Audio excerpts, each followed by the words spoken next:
Koka. Third little story, different continent. Central Asia, Tajikistan. Tajikistan is located in that part of Central Asia where all the stands are at. It's north of Afghanistan. It's right beside Uzbekistan. It's kind of covered over the top by Kyrgyzstan. And then you have a big, long border that runs with China and a small portion that hits Pakistan. Surrounded by the stands. In the collapse of the Soviet Union, Tajikistan was the one country in that region that fell into a civil war that lasted more than 8 years. The war was between those people who had been close to the former Soviet Union leadership and those people who were espousing more of what had been the cover and the control of the Islamic expression of faith in that part of the world.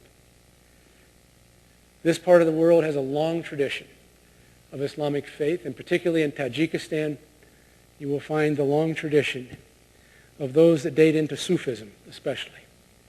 Most of the well-known Sufi poets are, in fact, coming up and out of this particular part of the world. So the civil war began to arise between the Islamicists and the former Soviets over what direction Tajikistan would go. I had the privilege toward the end of that war and in the years that followed the end of the war to work with 25 university professors from 7 universities across Tajikistan to develop the first curriculum on conflict and peace studies for Tajik universities. We had a multi-year process.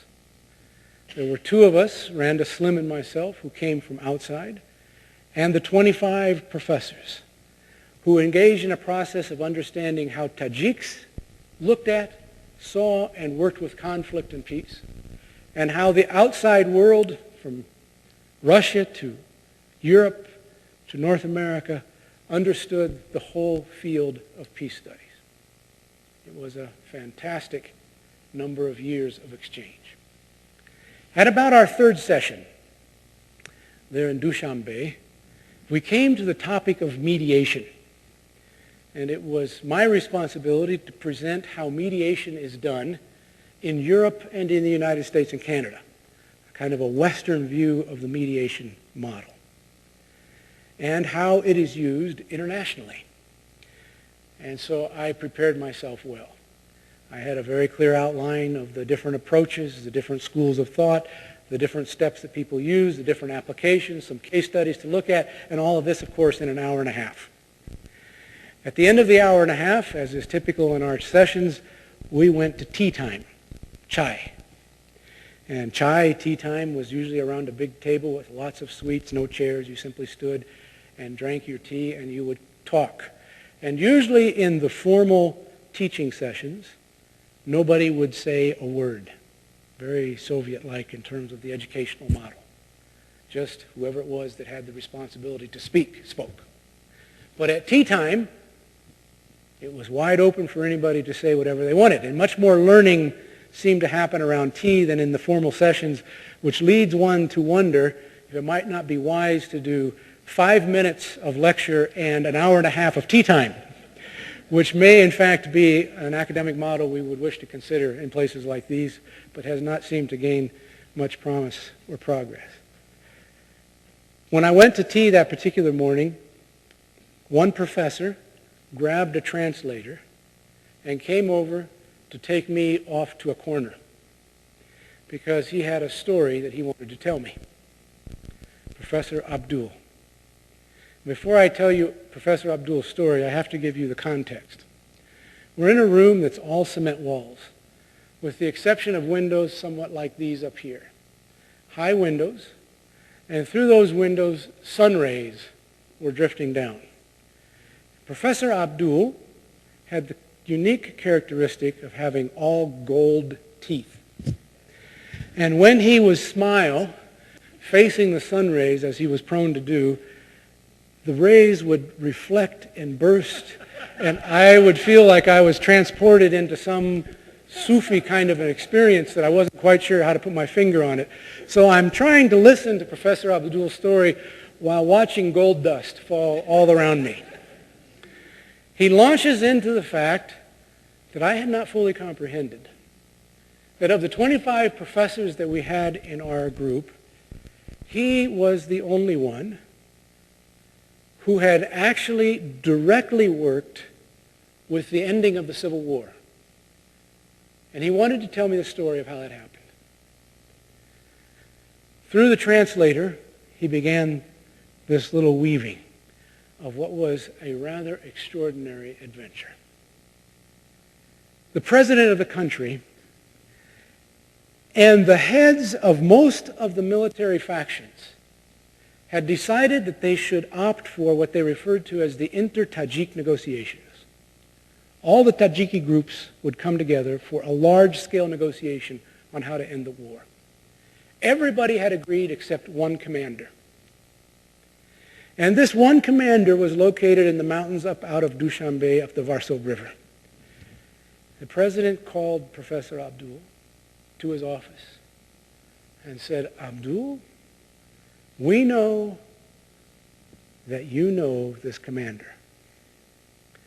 We would like for you to go up into his camp and convince him to join the Tajik negotiations." Now, Abdul says to the translator, the part that I couldn't tell the president and the part that had me stunned for a couple of days was that, yes, I knew who this commander was, but this guy had killed my very best friend.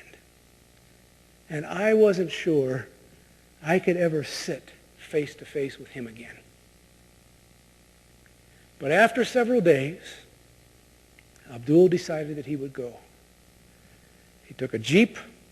They went up until the roadways that leads from Dushanbe basically ended in terms of national security. And from that point forward, he went by foot. He said, "I knew if I walked long enough, they would eventually take me." I was basically just walking until they captured him. It didn't take long. Middle of the afternoon, a small group of men grabbed him, took him straight into the camp where the commander was located. They arrived about 4:30 or 5 o'clock, late afternoon. And as soon as he arrived in the camp, the commander said, "It's prayer time. We're going to prayers." So off they went, Muslim prayers. Back out they came. As they were coming out from prayers, the commander said to him, "Why did you pray? You're a communist. Communists don't pray. Why'd you pray?" He said, "Commander, I'm not a communist. My father, he was a communist. I'm a professor." "Professor of what?" "I teach literature, poetry." "What kind of poetry?" "Mostly Sufism." Rumi, Saad, Sanai. All of a sudden, the commander and the professor start talking about Sufi poetry.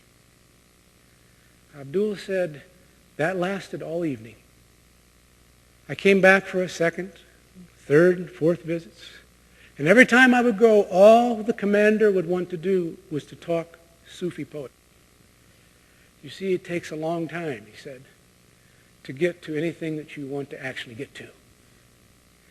But when we had enough trust to talk truth, one afternoon the commander looked me square in the face and said, 'Abdul, why are you coming here?' And I told him, 'Commander, you know why I'm coming here. I want you to come down out of this mountain. I want you to join the inter-Tajik negotiations in Dushanbe, and I want this civil war to end.' The commander said, 'Abdul, if I come down this mountain, can you guarantee my life and my safety?' Now, in our little tea time conversation, Abdul grabs my arm and he grabs the translator. He repeats like 3 times what his dilemma was. He said, "You know, the one thing I could not promise this man, the one thing I could not promise him, was that if he came down the mountain, he wouldn't be shot on the spot once he entered Dushanbe. I had no idea what would happen. So I did the only thing I could do. I told him the truth. I said, Commander, I cannot guarantee